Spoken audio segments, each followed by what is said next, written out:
What's up, y'all? Welcome to the War Room in Bookie's Place. And you know what we do. We don't talk about the glit or the glam. We talk about the grit and the grind. And we bring your favorite people, knowledgeable people, people with strategy, people that have been tested, tried, and over again, their results show consistency. And in the building today, I have Chief Dr. Dele Momodu. Ladies and gentlemen, drum roll for the one and only Uncle D. Hey, Boukie, how are you? I am very well, thank you. Always, How are you? always a pleasure to see my very dear bro. Eshegoni, and thank you um, for honoring us over and over again. You have honored us. any You day. don't. Yeah. In fact, you see, people are already clapping for you. Thank you Thank so you so much. much. Thank you. So, this is the war room. This is the strategy room. This is the room that is missing in a lot of transactions. A lot of people just jump into doing things without sitting down and counting the costs. They don't want to think about what if this happens, the possible scenarios that could, occur. Why am I doing this? What if this happens? So we bring people like you, and we know what is going on in Nigeria. We just had a huge protest and all that. So that's basically what we're talking about. And you are particularly an interesting guest because you're like a bridge. Uncle Taylor, I don't know how you do it, but you're like a bridge between the old and the young. I mean, you can stay in the room with the president and still be very current. And you can stay in rooms with us and still be very on top of the situation. So nobody else better than to be here in the war room. And I want you to give us from your perspective what has happened over the past couple of weeks in from your perspective, and we'll piggyback and go from there. Let me start by thanking you for inviting me once again on your You're very beautiful welcome. program. I always enjoy myself. You ask very intelligent questions, and you've always been very, very hardworking. So Thank you. I'm very grateful for this Thank invitation. you. Um, well, where do I start from? The story of the last few weeks I find very, very disheartening because what started as a peaceful protest was soon hijacked. I believe, and this is my personal opinion, I believe that government strategies misfired. This is my opinion because in broad daylight, we saw how some guys carrying cutlasses, cudgels, and dangerous weapons suddenly appeared from nowhere in Abuja and in Lagos. And immediately I sounded an alarm because we've seen it all before. We know the strategy. Our country is held down today based on certain primordial sentiments. One of them is ethnicity, the other is religion. Of course, what is common to all of us is money. So when leaders believe anybody can be bought with money, so they will do everything, and there are always those who are willing to be bought. So that's always the issue. People are willing to be bought, and when you look at it, can you blame them? It's very difficult for people to survive in our country on their regular income. So everybody is always looking for every jara that they can get to make ends meet. So that was how the whole trouble started. I remember on my Twitter account, I tweeted that, hey, they are going to use divide and rule. Some people started attacking me. What do you mean? This time around, we are one, we are the same. And I didn't mind. I'm used to it.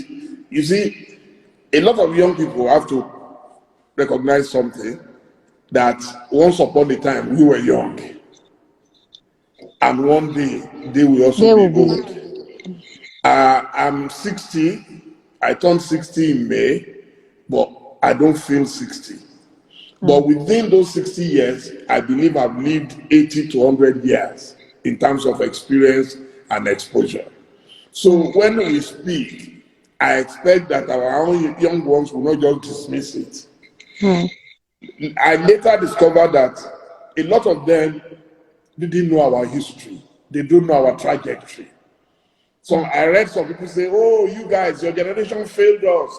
If you had done the right things, we won't be in this mess. And I'm like, what?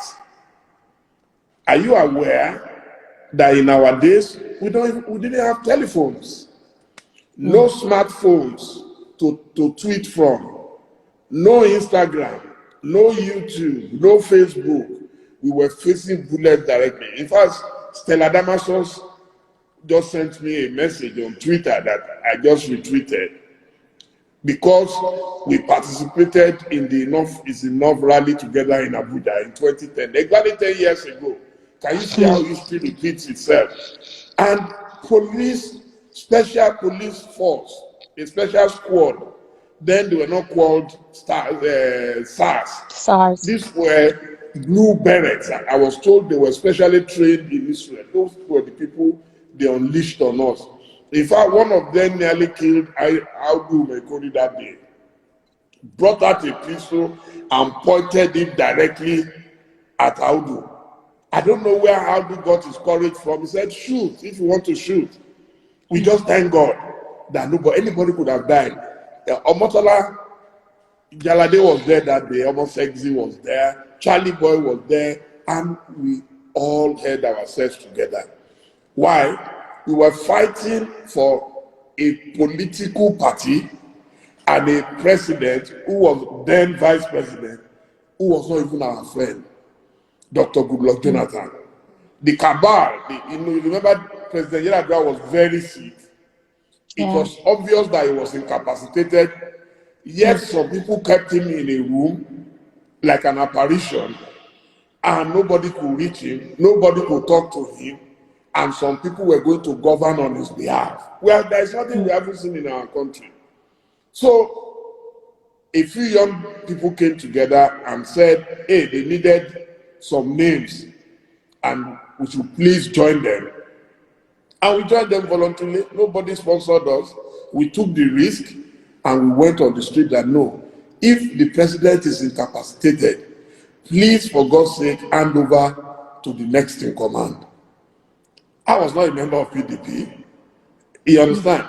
We fought for the rights of Dr. Goodluck Jonathan, who was vice president.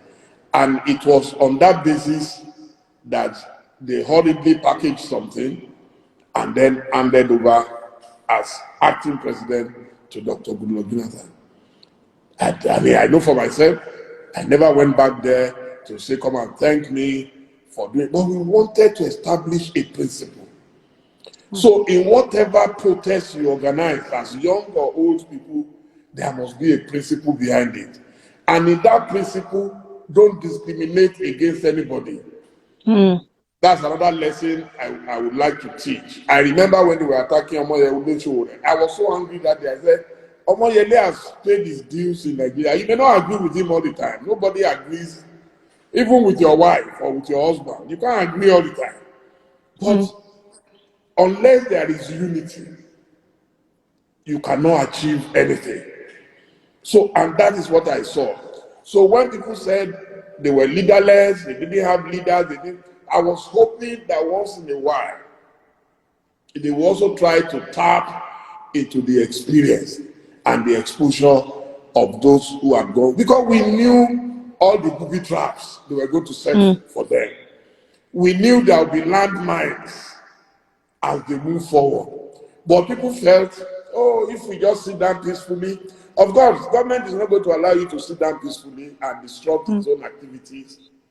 Those who benefit from society are not going to allow you to sit peacefully and disrupt their activities and their income and everything. So I believe we've learned from whatever happened.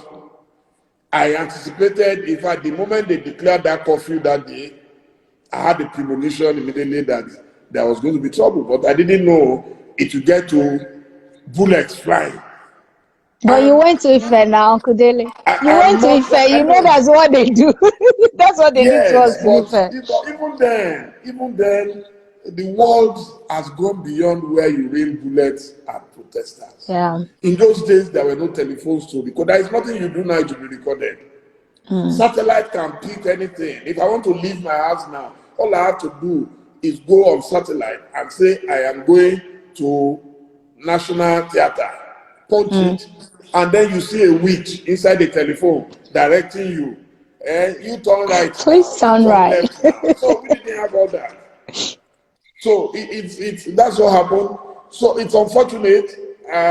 Without attempting to preempt the outcome of the investigative panel. The panel has been raised, so let's allow them do their job.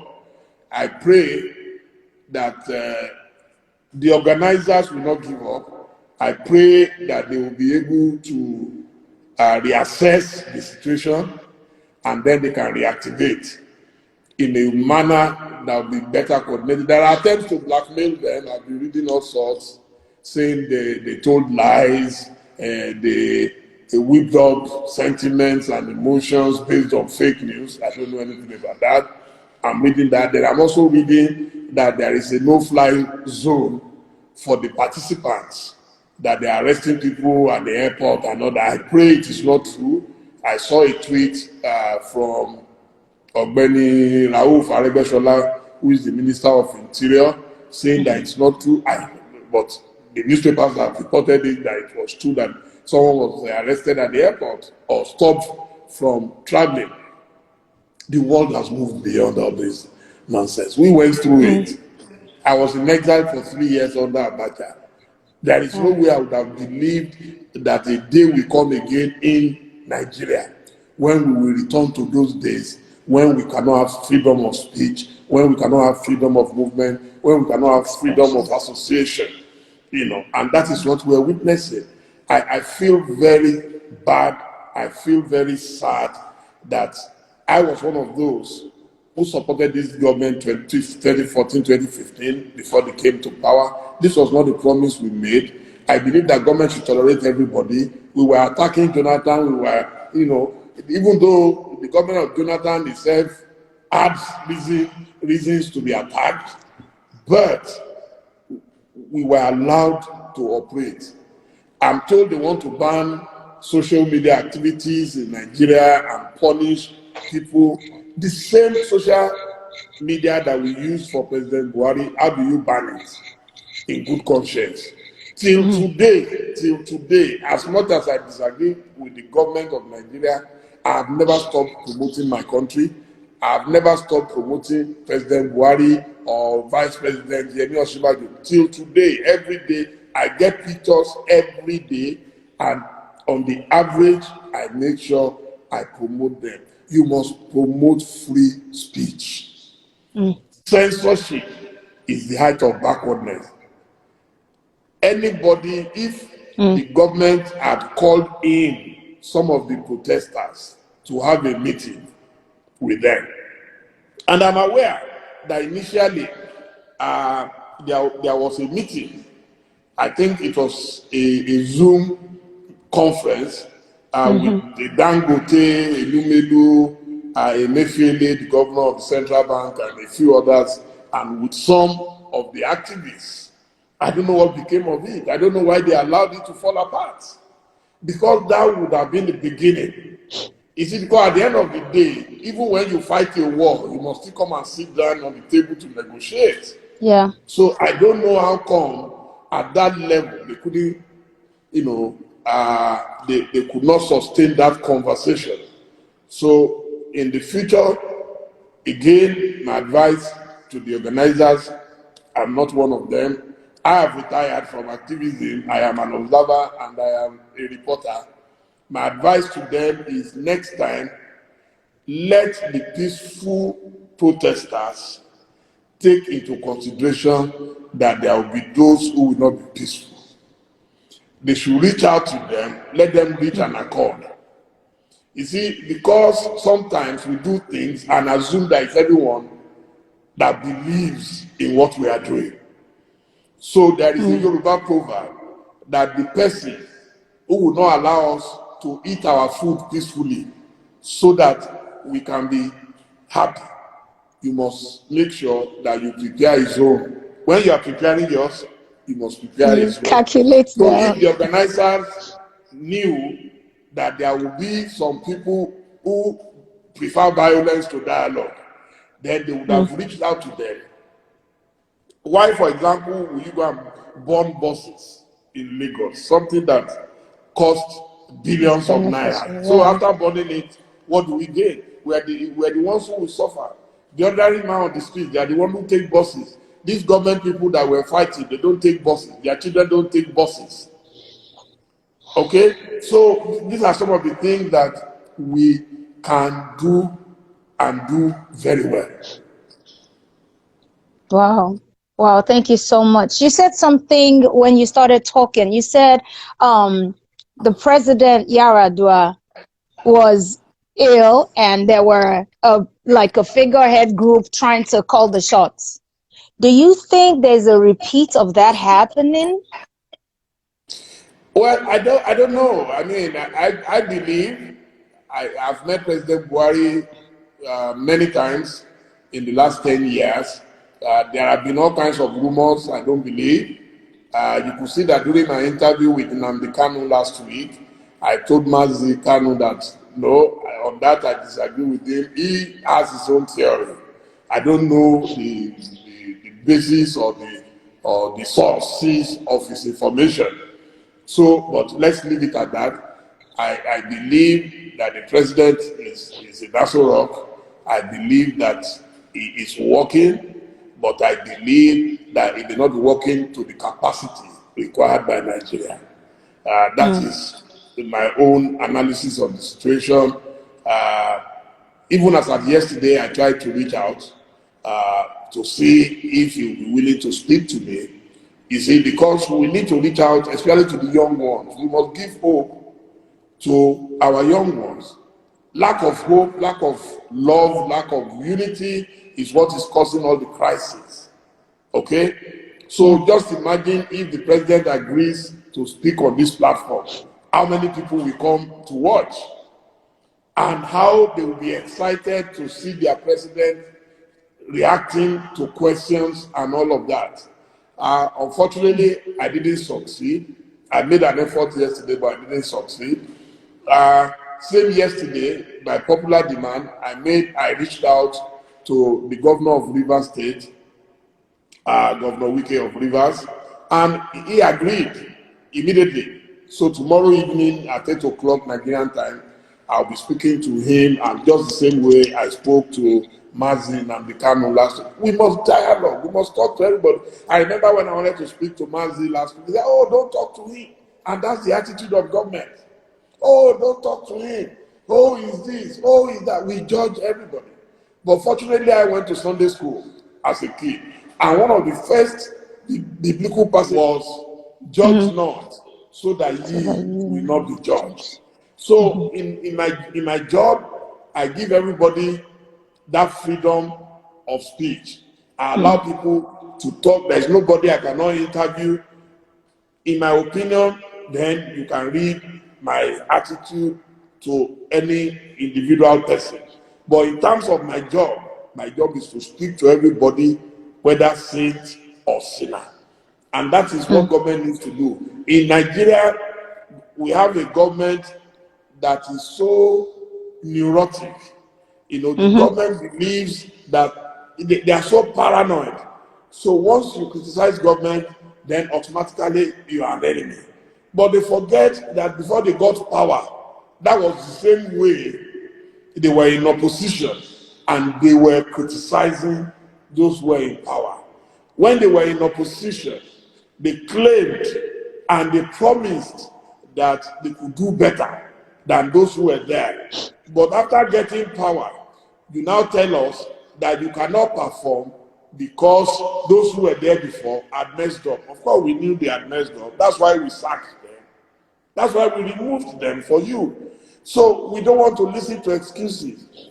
Imagine you work in KPMG or Deloitte or whatever, and your MD is not performing. Every day the MD comes and he blames the previous MD.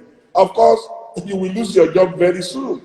Unfortunately, democracy in Nigeria does not allow us to do that. We have a legislature that lacks the ball and the guts to tackle the executive when the executive is derailing. So we are all sleeping and snoring in Nigeria. Everybody is sleeping and snoring, and nobody is able to put anyone in check. It's so unfortunate. Wow. Talking about sleeping and snoring, why would our president not come and address us? Because I'm listening to you and I'm thinking, why would you think that he will grant your interview when he won't even do a live interview, those pre-recorded interviews? And number two, something major happened in Nigeria. The whole world is talking about it. They talked about it for so long. We demanded that we needed a speech from our father, our leader, to console us, direct us, and give us guidance in that particular moment. He came and he did give us the speech. He didn't say a word about what everybody wanted to hear. What Well, do you think? Okay, go ahead. if you know the way government works, especially in Africa and Nigeria in particular, you will know why. The Nigerian president is the most powerful president in the world. I've said this repeatedly. There is nowhere in the world where a president can do anything and everything and get away with it like in Nigeria. And I don't know if you've ever been to Aso Rock. If you have ever been in Washington, D.C., we all know what the White House looks like. I doubt if 1% of Nigerians know what Aso Rock looks like. The Aso Rock is a fortress. It's like a military fortress. It's a place where you have to go from gate to gate, come down. Yes, where is your name? Who are you? At a time when the world has gone nuclear, we are still doing things as if we were in the era of Mobutu Sese Seko.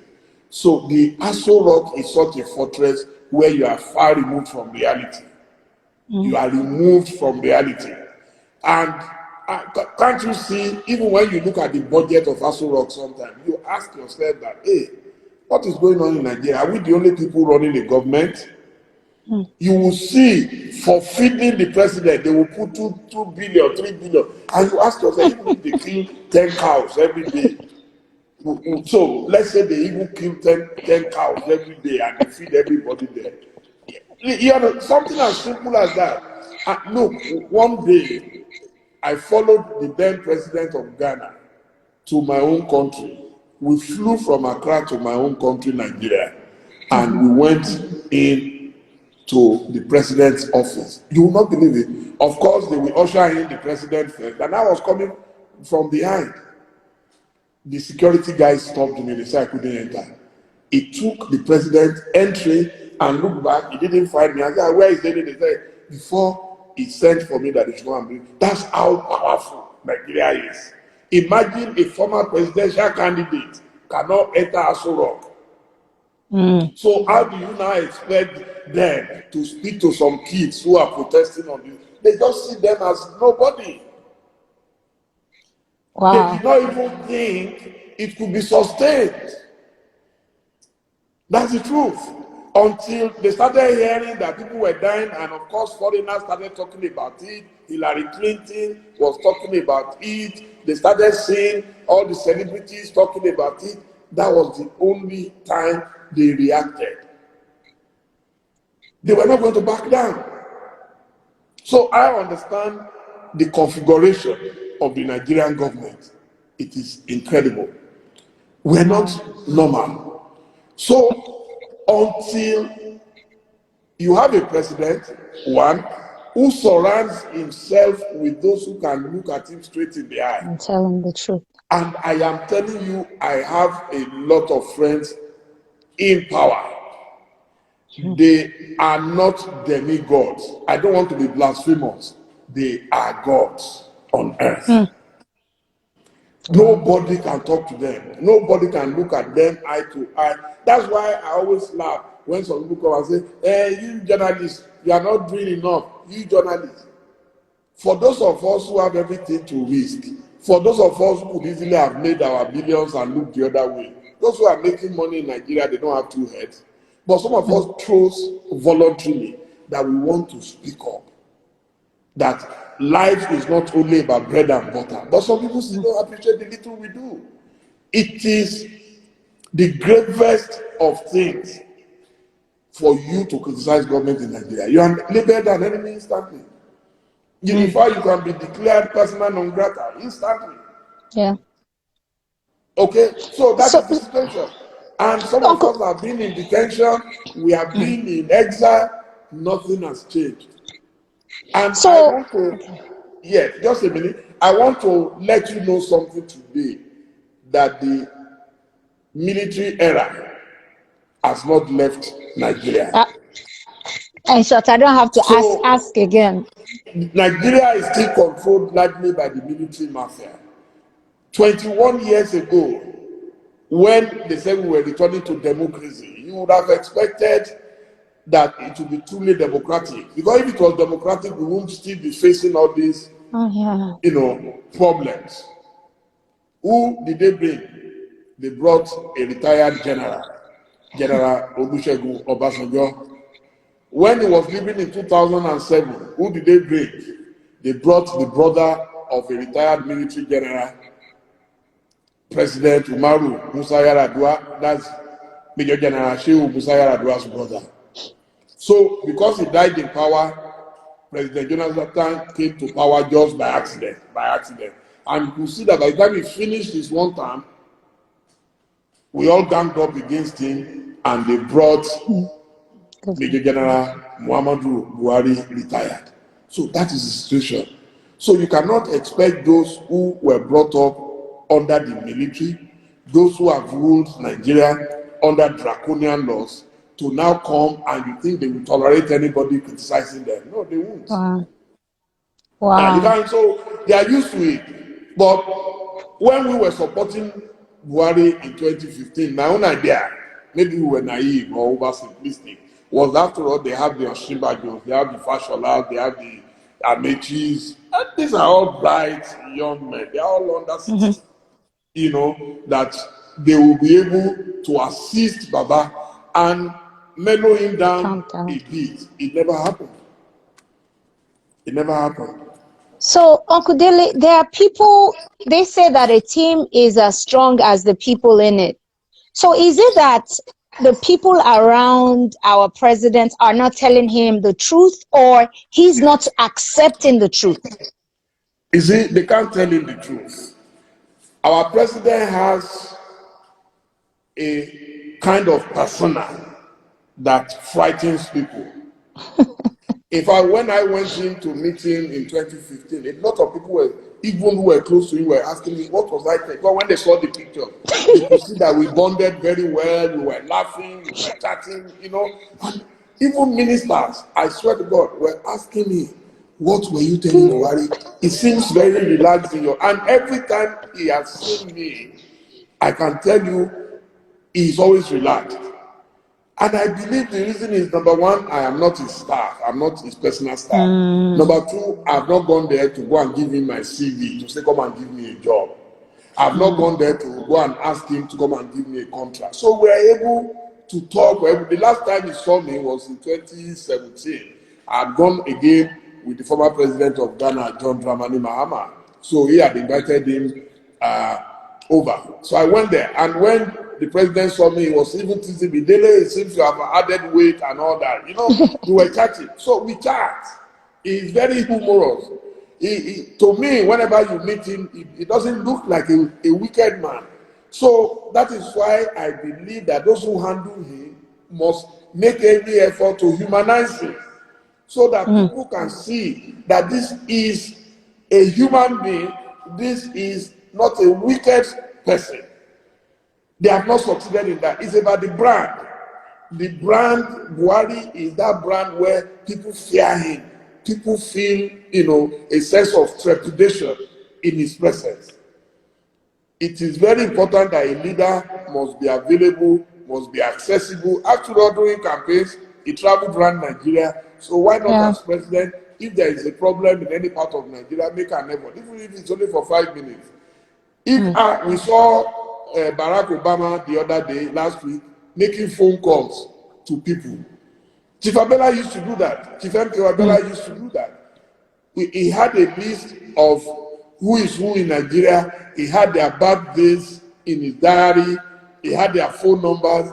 And in the middle of the night, they receive a call. And when you pick the call, you say, who is this? You are wondering who's calling you at such ungodly hour. And he said, my name is Moshood Abiola. You can imagine how important you will feel that such a man is calling you. If I were the one handling our president, I would do everything humanly possible to make him human. It is very, very important. But how do you humanize someone who is not willing to be humanized? I don't think so. That's why I'm telling you that I have had personal interactions with him. My first personal interaction with him was just before I contested against him and Jonathan in 2011. I used to criticize him a lot. In fact, the PDP drew a caricature of myself, of Asiwaju Tinubu, and Nasiru El-Rufai. The three of us, they drew a caricature. They put noodles in our heads. Indomie. They quoted what we used to say about Buhari and everything. So I used to criticize him a lot. Then my friend, Prince Larry Tejosho, is like a son to Buhari. So one day he saw me in Abuja and he immediately called General Buhari and said, Dele Momodu, who is always attacking you, is in town. This was before 2011. And you won't believe it, General Buhari asked him to bring me over to his house. And I went there that night. I'm one person that it's only God I fear. The way people shake and when they see Buhari, I always wonder what is wrong with them. What are you looking for in life that you can't tell him the truth? Do you know I got there? And he asked me, what do I have against? I said, nothing, sir. I actually like you. Wow. But I believe age is no longer on your side. I told him, I said, age is not on your side. And he said, no, what do I mean? I said, you are a contemporary of Margaret Thatcher. There is nothing Margaret Thatcher can there is nothing that will happen in Britain. Margaret Thatcher cannot come back, so he wants to lead them. You know? So, and we got on very well. We took pictures. The day he came to speak in London at Chatham House, I was the one who handled this media. I traveled to London with my own little resources that I had. I didn't go back to say, yeah, come and pay me for traveling to London. And after he delivered the speech, we went to his apartment somewhere in Mayfair, London. He's a very modest man. He was staying in a very small flat. He had his newspapers and everything. And immediately I came in, he stood up, we greeted, we took men, I have all the pictures. And when he became president, and I wrote a memo to him that, hey, things are going wrong, because things were shaky from the beginning. I quickly alerted him, you know, and he invited me over. I traveled from Ghana, went to Abuja, and it was me and him alone in the room with God. No other person. Everybody was out, only me. And I told him a piece of my mind. I said I appointed myself special advisor to Jonathan, and I used to advise him free of charge every Saturday through my pendulum column. And I had compiled all my articles. And you won't believe me. The president said, oh, that is good, that is good. And then he asked me to sign, to autograph it for him. You will not believe it. That's how simple he was.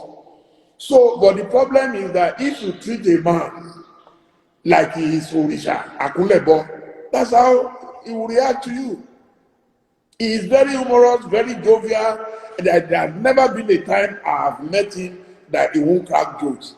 In fact, he was telling me that he's sure that Femi Adesina, that it's Femi Adesina on my payroll. I said, why is that? He said, because the man is always shouting my name. I said, you know that there must be something between you. I said, Femi has been my brother, that we grew up together in Ife, just like yourself, that we were products of Ife. That's the kind of conversation we were able to have. So sometimes when these things happen and nobody is able to talk to him, I think he is also a victim of his own personal character.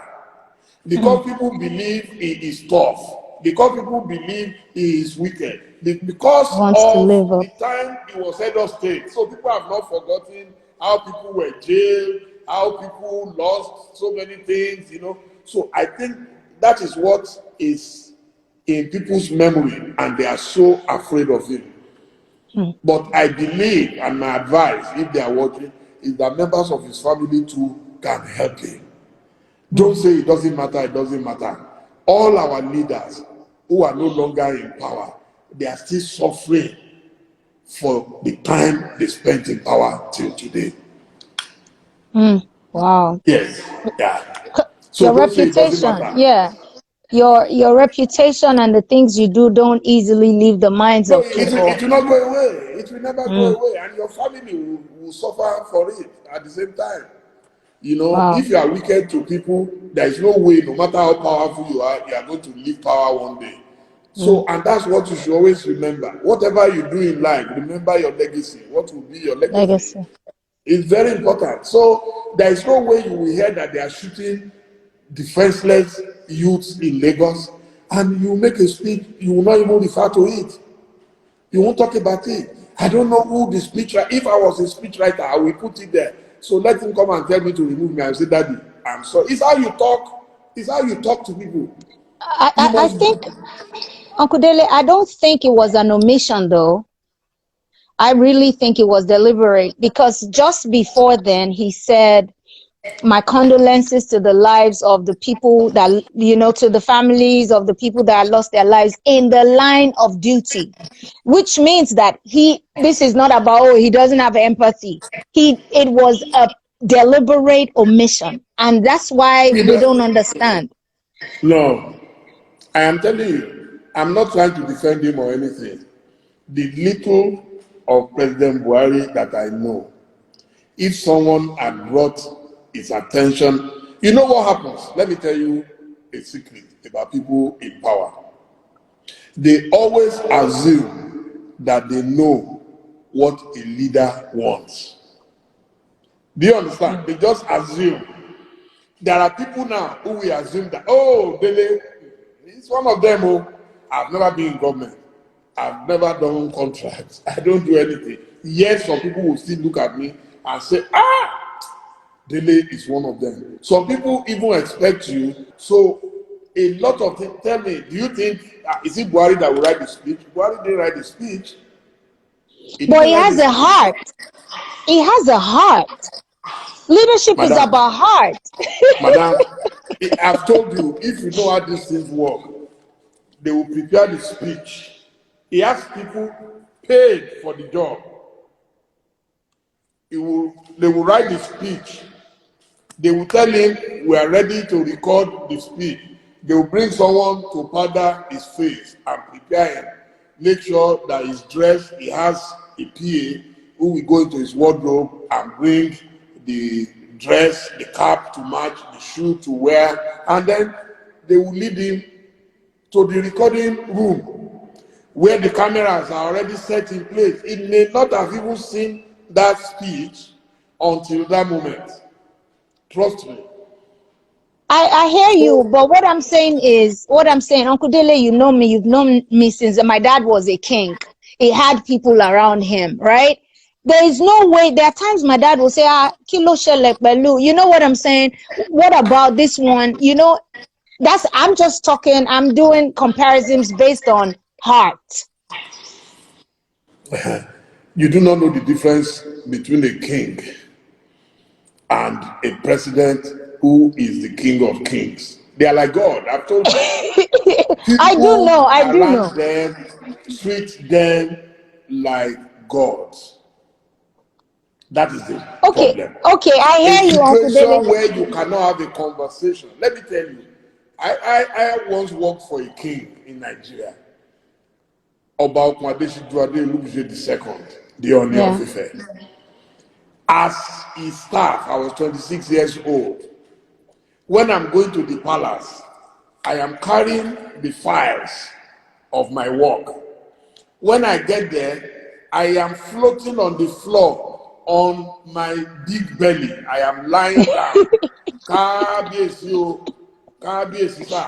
And when he is talking, how do you argue? You can't even look at him straight in the face. You understand? Now imagine a president of Nigeria. I hear you, Uncle Dele, I hear you. But what I'm saying, like everybody is saying, that means he's not in charge. If he doesn't, see, Barack it is Obama, for possible. instance.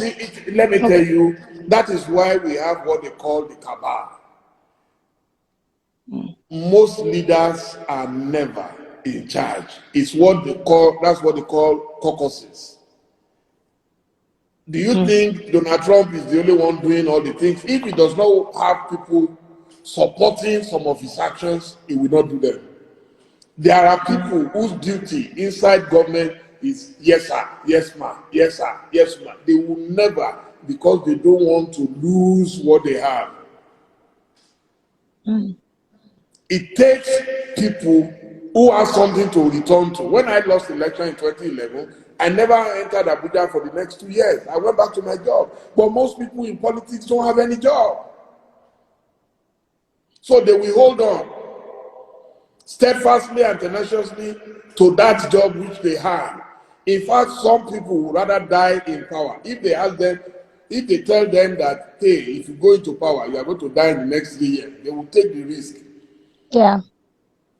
It is that bad in Nigeria. Everybody that I know who are in power, if you tell them, can't you resign? And they keep grumbling. They will be complaining and lamenting like Jeremiah. And say, so what are you doing there?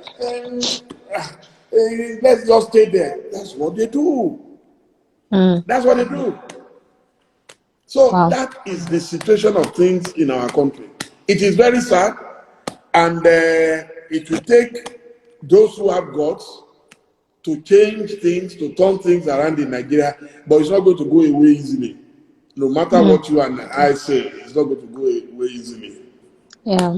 That was going to be my follow-up question, because I wanted to ask that, you know, at some point, you did what we are doing now. You sat back and you said, we need some fresh blood to rule this country.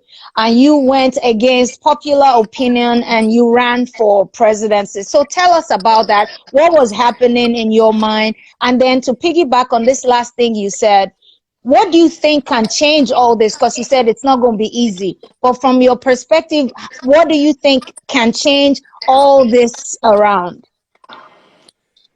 Well, when I contested, I was tired of complaining about our country. What happens if you go on social media, we are all lamenting. If you go to a restaurant, wherever 2 or 3 Nigerians are gathered, we are complaining.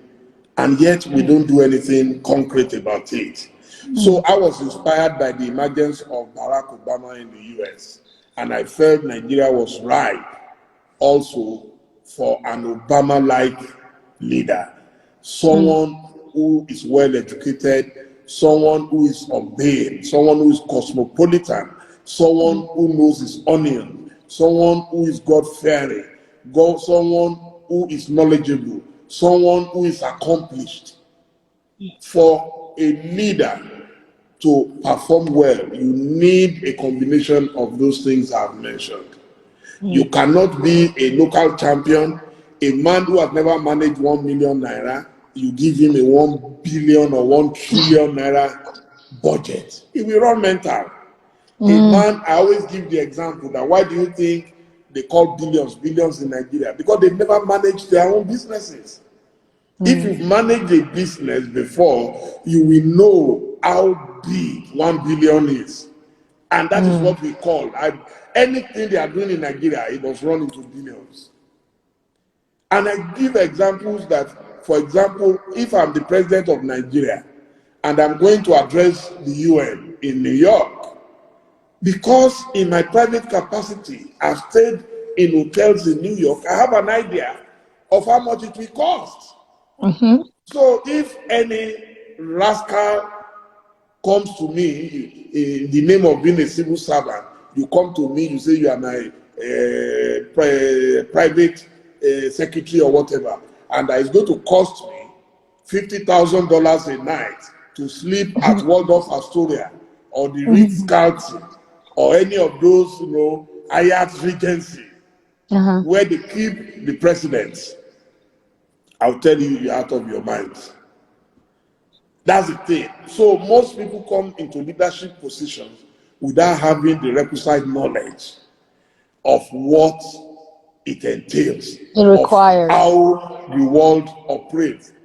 The president of the United States, when immediately, if for example, they elect a new president today or tomorrow in America, by the time he's coming in, there is a maximum allowance they will give the president to take care of things, but you will never hear billions. It's only in Nigeria you hear billions, and they repeat billions every year. And nobody in good conscience has ever rejected it and said, no, we cannot spend money like this. So that is the problem we had. So that was what drove me to contest it. My second fallacy, which I discovered, was that I felt that the two leading political parties were totally useless and Nigerians were tired of them, so let me give Nigeria an alternative.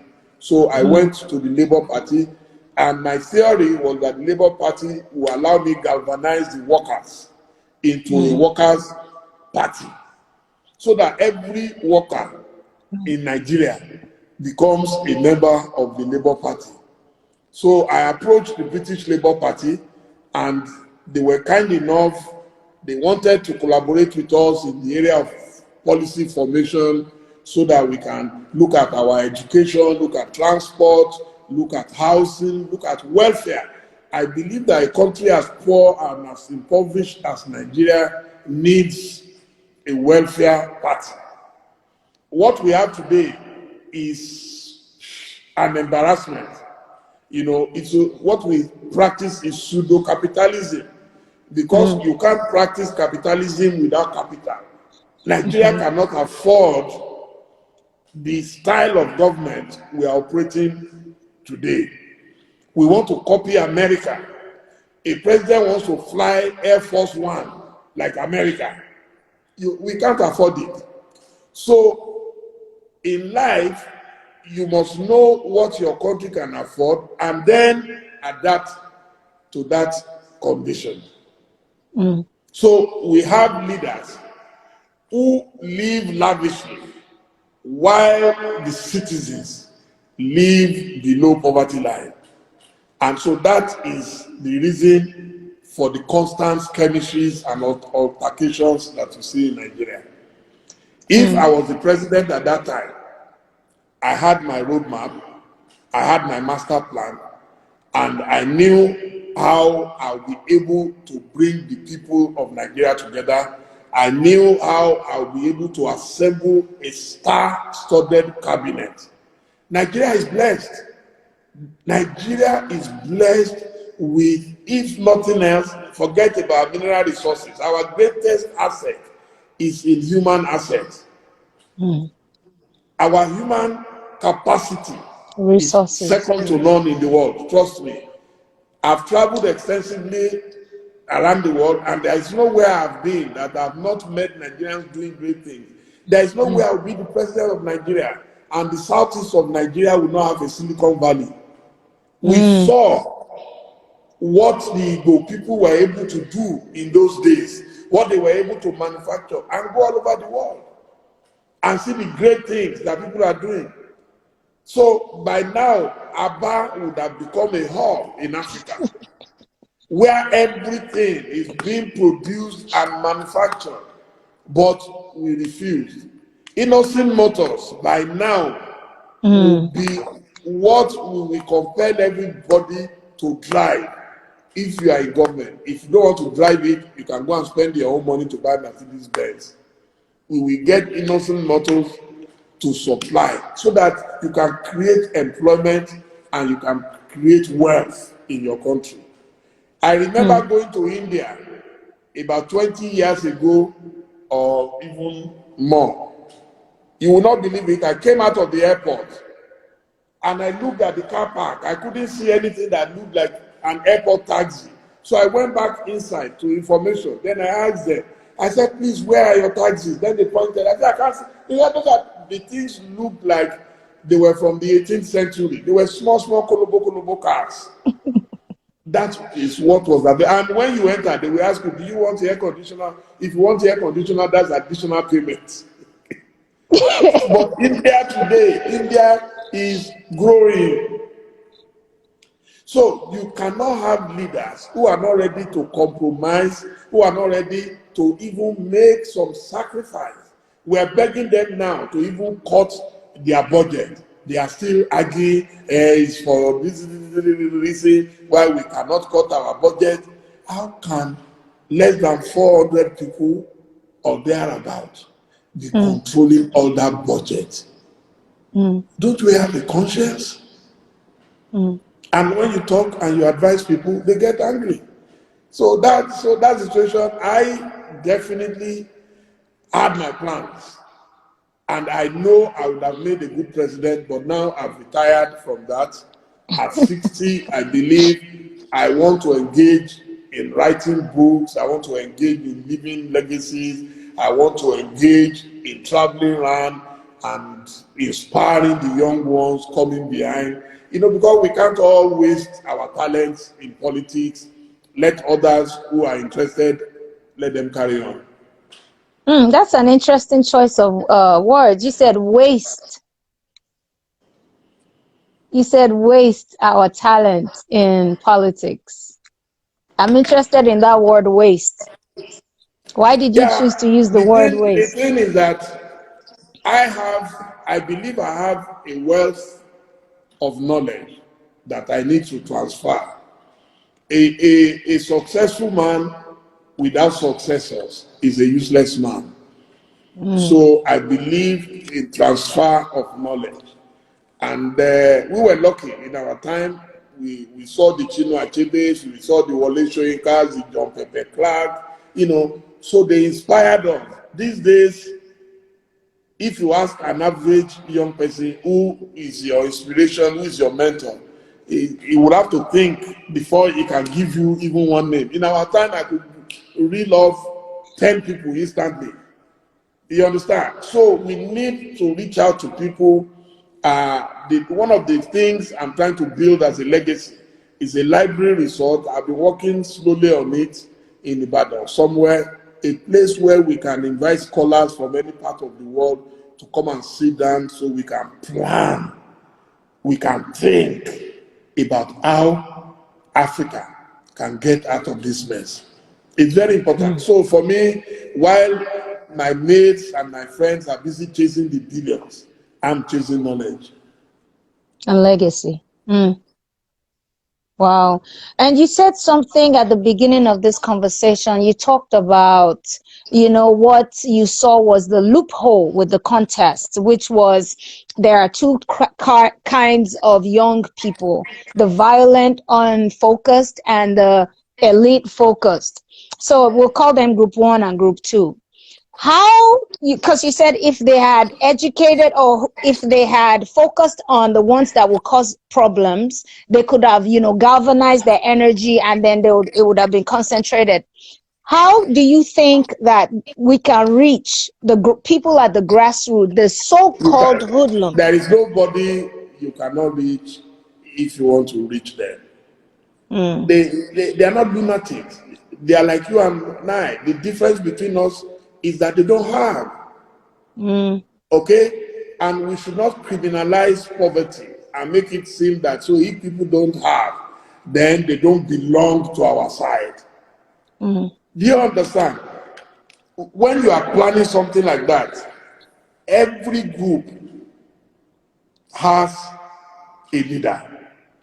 That's the first thing you learn in politics. There are cells everywhere. So you reach out to the head of different cells. If you look at last Saturday when we wanted to do the conference of the handshake between the Igbo and the Yoruba, so we had Mazin and Bikano on one side, we had Gani Adams representing the Yorubas. You understand? So you have to go to the head. Everybody, they have people they respect.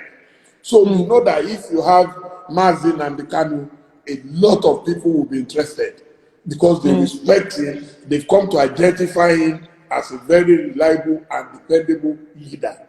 That's what leadership is for. So then you go to the Yoruba side, then you bring people who have suffered for their people, who have labored for their people.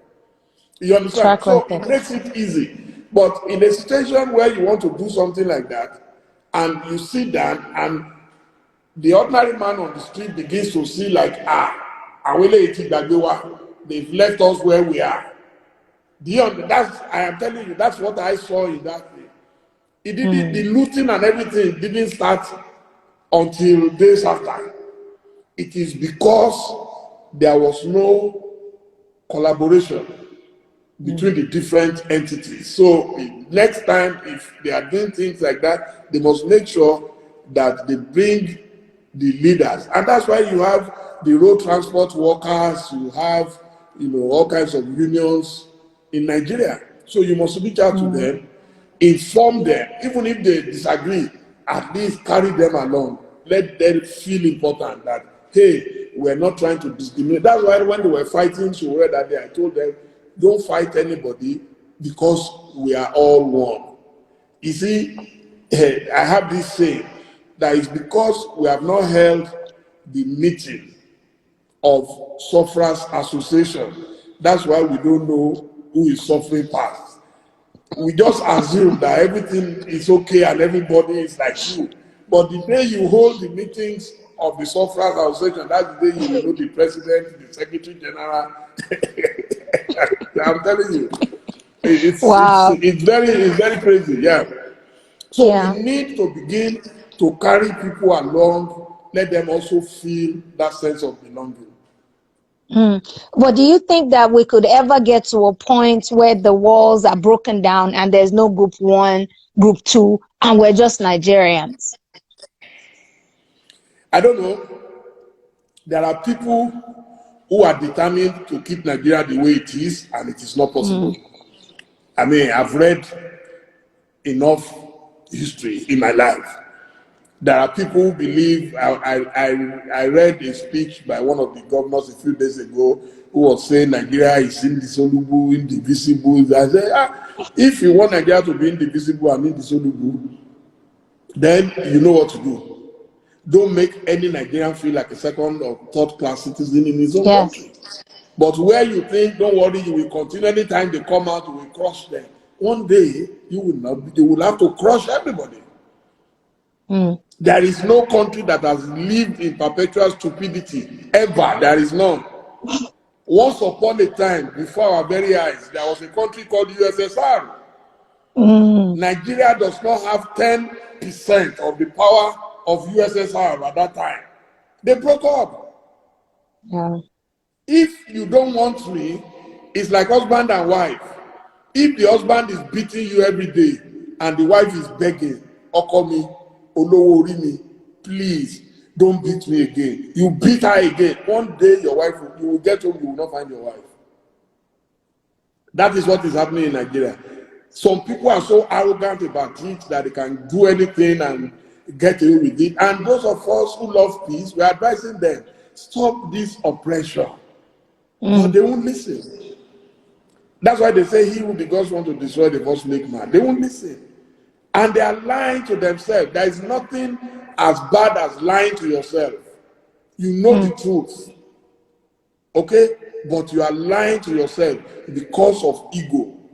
They just believe, oh, we are untouchable, there is nothing anybody. But I can tell you what happened 2-3 weeks ago rattled all of us. Yeah. So my belief is that if care is not taken, then we'll be back to square one.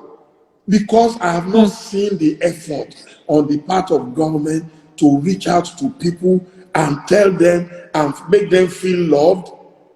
Every appointment you make comes from one particular area. People are going to kick.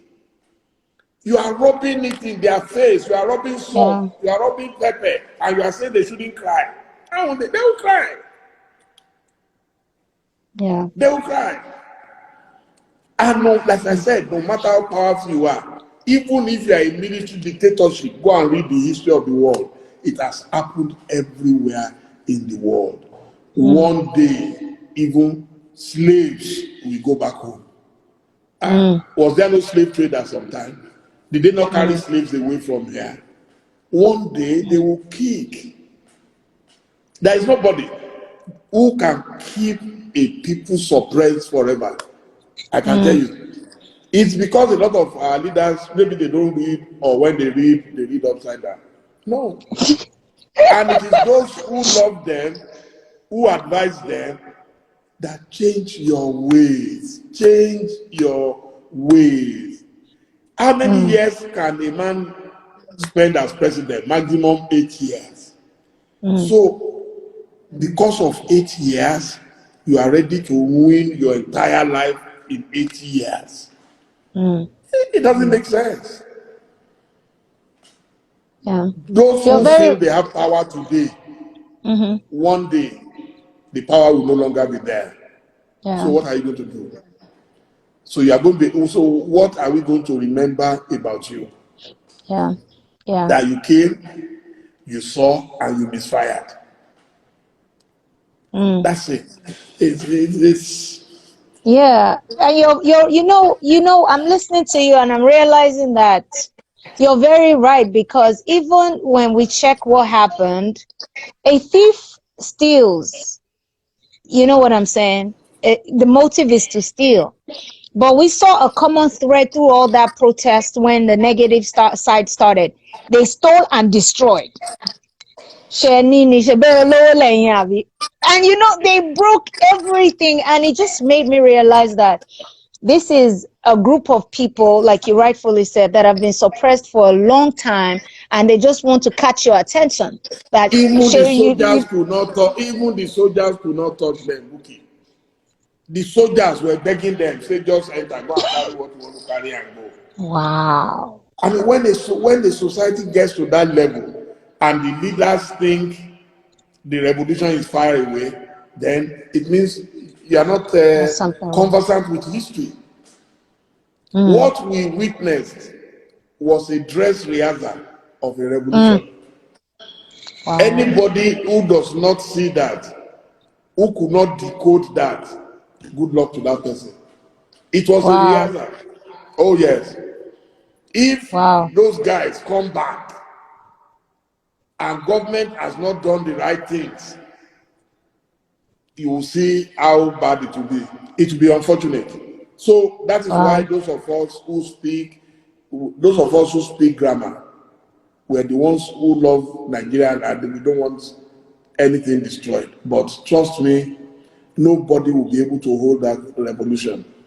I'm telling you, it will be unfortunate if our leaders don't listen. Because, I mean, see the way you said people were looting. They were not looting because they were thieves. They were looting because they were deprived. Revenge. Yes. They were deprived.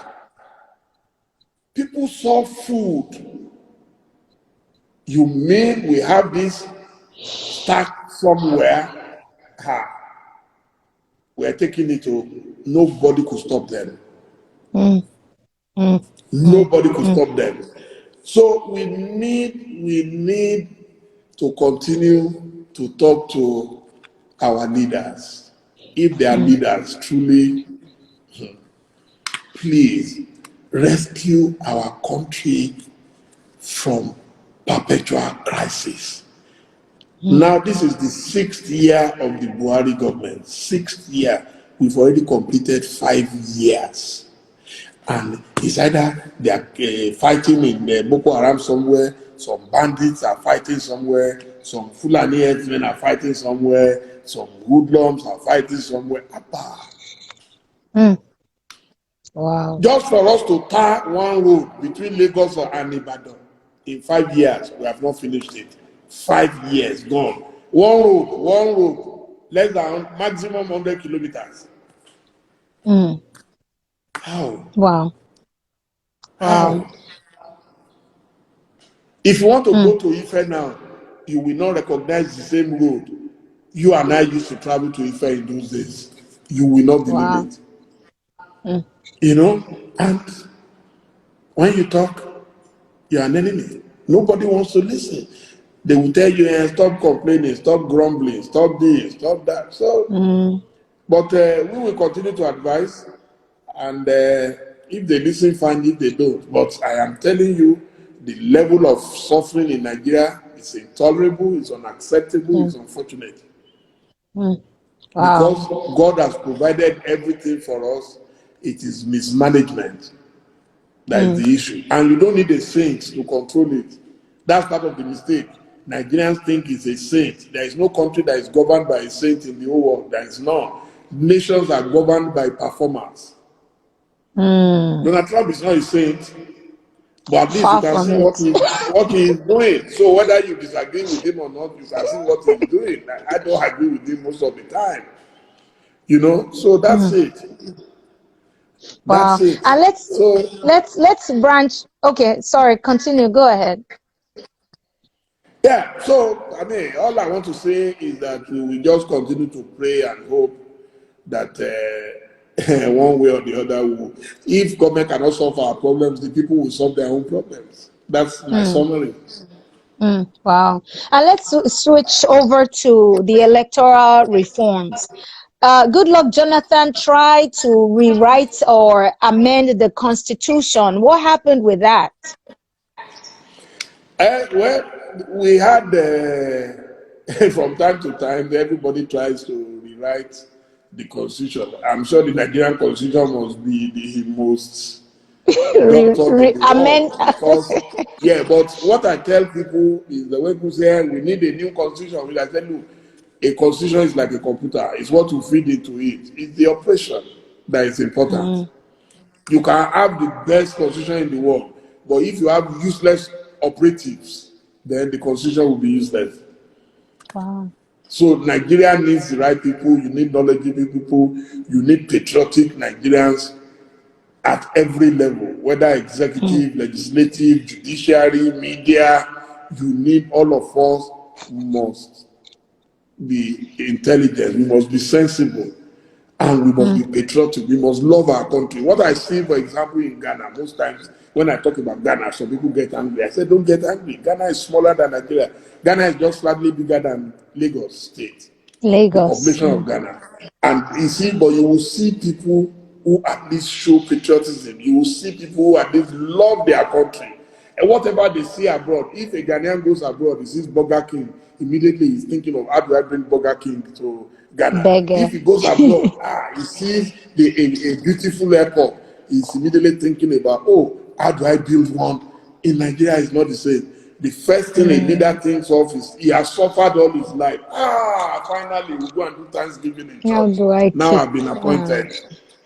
If you are to serve your country, I told Fela Durotoye when he visited me when he was contesting, I said, Fela, you should never beg to serve your country.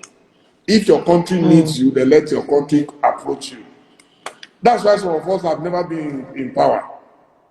Because the country expects you, because it's food, it's free bazaar when you get government appointment. That's why people will do anything. Some mm, people told me, oh yeah, go to your governor in Edo State. When Adams is you will lie down, hold his leg, and beg him to put your name among those they will appoint as minister. I said, thank you. Unfortunately, I couldn't do that. So that's the thing. So that mindset is there that you are only going into government to go and enjoy the national cake. Now it's our turn. Don't waste our turn. In fact, if you get there and they cannot notice that you've started stealing, you are not building a new mansion, immediately your village people will call you, say, is your head correct?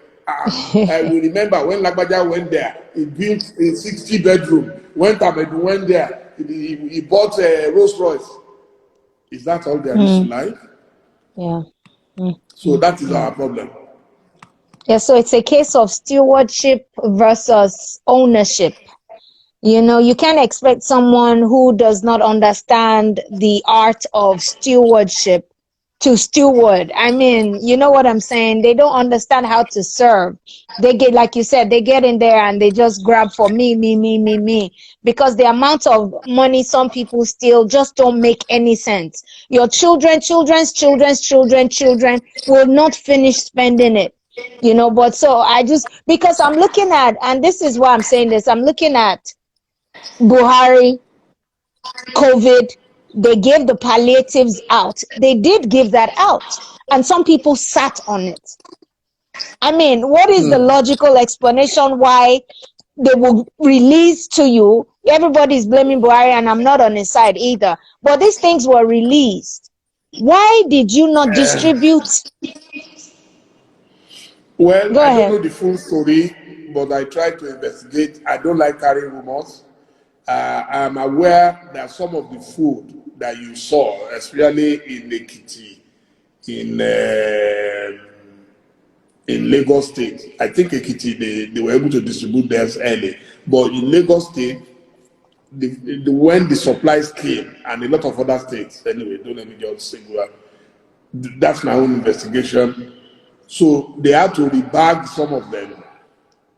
So in the process, they also have to keep them in storage. You know, there is no way, it's like even in your house, in your private house, I'm sure you have a store where you keep food, where you keep things.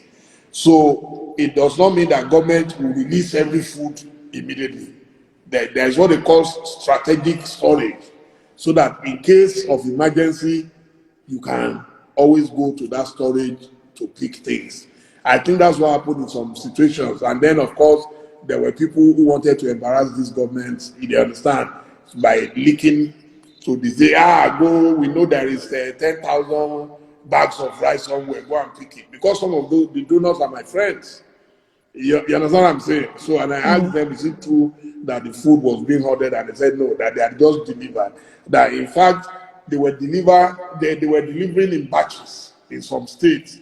And they asked them to wait until everything has been delivered so that they can take stock. But that one is late now. It doesn't matter anyway. The people have already depleted the food and they have finished the food. So Wow. I'm going to let you go soon, Uncle Dele, but everybody wants to hear your exile story. That's why I pinned that. Everybody wants to hear your exile story, and then I'll let you go. my exile story, I would have to find a way to summarize it because my exile story is a very long story. In 1995, July 22nd, to be precise, I was coming from Abeokuta. I had gone to see Chief Shegun Oshoba. He's my media godfather. He's my professional godfather. I love him so much. I'd always prayed to be like him when I grow up, you know. And so anyway, we already had the June 12th crisis by then. So Chief Abiola was in prison. And on my way home, I met my wife on the way. And she said I couldn't go home. And I said, why couldn't I go home? And she said, some people came to the house to warn her that I should run away. And I'm like, run away? What have I done? She said, they said I was one of the brains behind the pirate radio station called Radio Freedom, which later became Radio Kudirat after the assassination of Alhaji Kudirat Abiola. So I was very, very alarmed. And you know, under that regime, there was no negotiation. You couldn't go to the military. I said, I don't know anything, you know. So my first instinct was to disappear and go into a bunker. So I ran to hide in my friend's house, somewhere around Alausa. So from there, I started plotting my exit.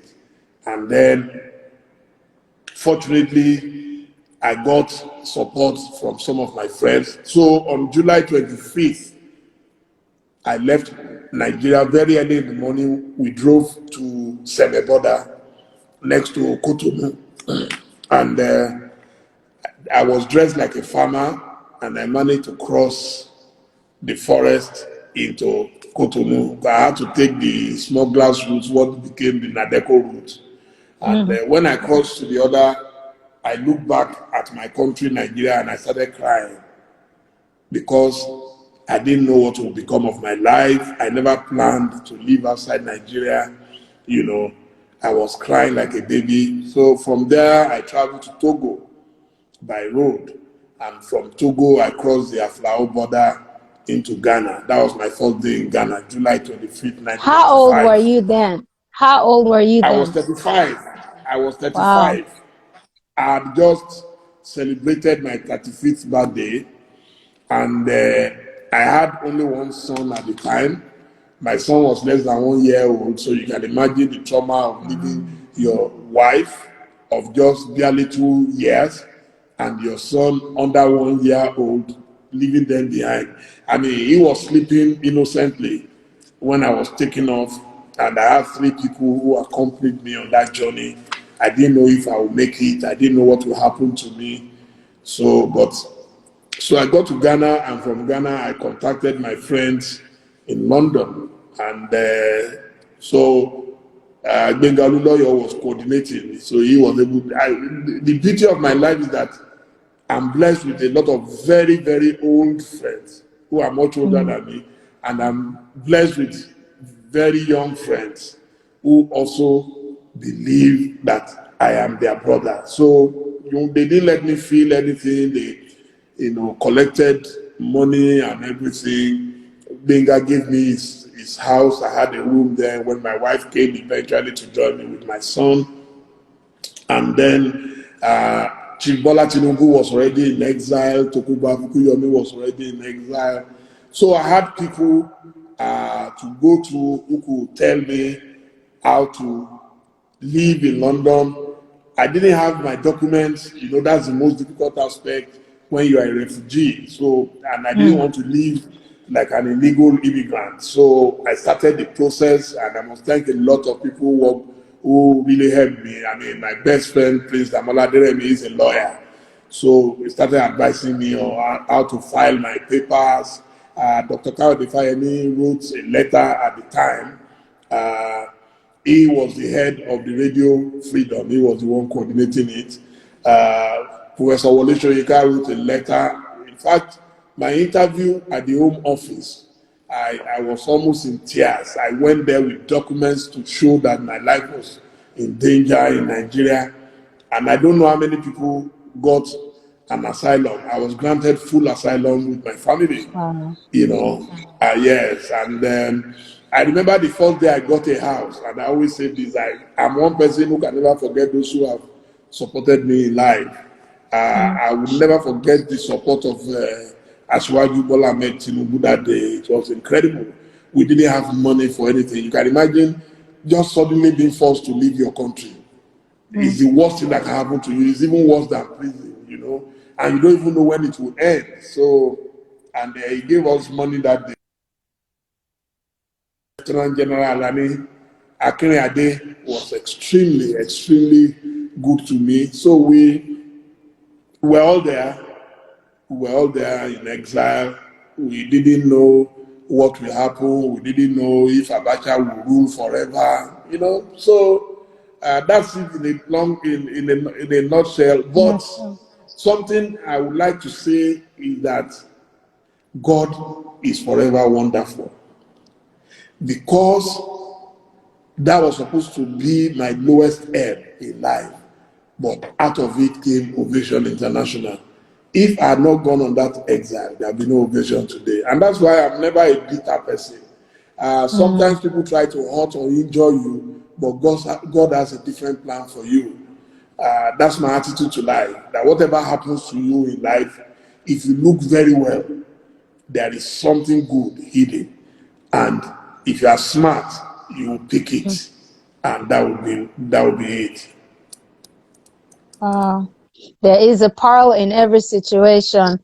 I must thank you. I need to release you. We've gone 1 hour, 30 minutes already. Uncle Dele, thank you so much. Thank you so much. My last question is, you said you've retired, but are you putting any structure in place to ensure that you hand the baton over to this new generation, either by mentoring, empowering, or inspiring? Are you doing anything so that we're not just on our own disconnected? What are you putting in place to When I say hands-on mentorship? when I say I've retired one from contesting elections, because I don't want to be a serial contestant. There are people who are professional. Every election they will come out and contest. Today is presidential, tomorrow is gubernatorial, day after is senatorial, then there is House of Rep, then there is.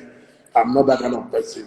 I believe that God has blessed me with my brains. I have good ideas. So you can serve your country in any capacity. I believe what I'm doing here now, I'm serving Yes. my country. I'm a president in my own house. I'm able to travel globally. I'm learning from people, and I'm also imparting knowledge to others. That's what I mean. I have my children. God has blessed me with a good wife, with four lovely sons. One of them is a journalist who is taking after me, an affair, and he's doing his own thing. I told him to go and find a job. Don't say because your father is a publisher, you must be in the family business. That's the thing. You must train people to be independent. And so he's working with Glam Africa magazine in London, and he's doing very well. He's very, very focused.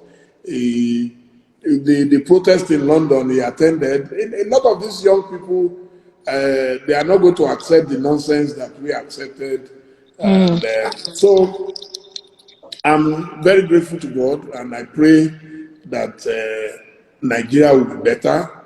As you probably have noticed, I try to encourage the young ones. I'm giving palliative to them. I'm tired of waiting for government to do things.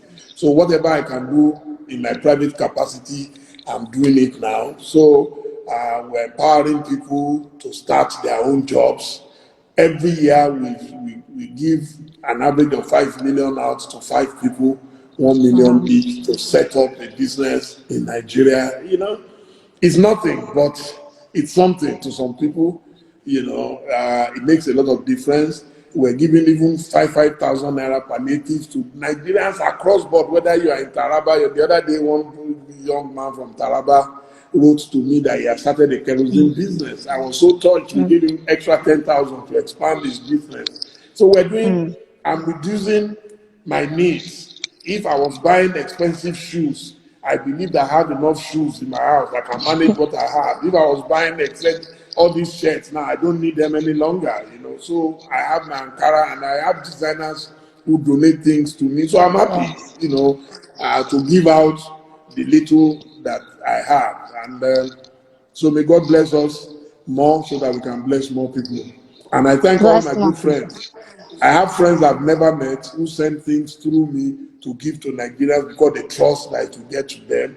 We've opened a special account which we call the Ovation Palliatives. So people send me, some people say, "Oh, I'm sending you 50,000. Please help me give 5,000 to 10 people." So we're putting all these things together just Yes. to at least make sure that we can help as many Do your people as we part. can. So Yes.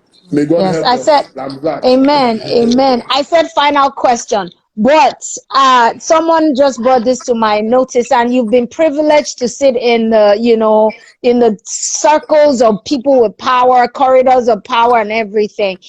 I want you to explain to us, lastly, what is this new flag that we see everywhere?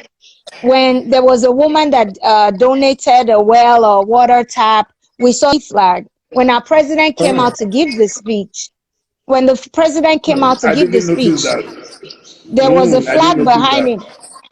And that's straight. I would have to check on that. No, I didn't notice it. I'm not aware of it. I will have to Okay, ask. I'm not aware of okay, it.